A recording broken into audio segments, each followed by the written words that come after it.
Hey there!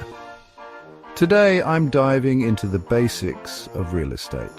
Perfect for you budding real estate pros out there. Grab your notepads and let's get started. First up, let's talk about estates in real estate. Estates are all about the degree, quantity, and nature of interest a person has in a piece of property. There are two main types, freehold estates and leasehold estates.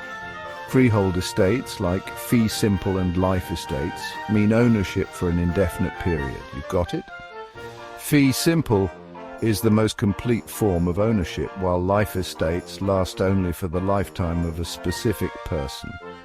Leasehold estates, on the other hand, are for a fixed term, like renting an apartment. Next, let's tackle liens and encumbrances.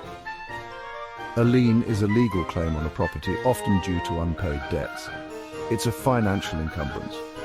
Unlike other encumbrances like easements, which grant limited use or access to the property by someone other than the owner, liens directly impact the property's title. Now, private property rights aren't absolute. There are limitations to ensure public welfare. Think zoning laws, building codes, and environmental regulations. These restrictions ensure that one person's use of their property doesn't harm the community or neighboring properties. Finally, owning real estate means holding a bundle of rights. These include the right to possess, control, enjoy, and dispose of the property. However, these rights can be limited by public and private restrictions to maintain harmony and safety in the community.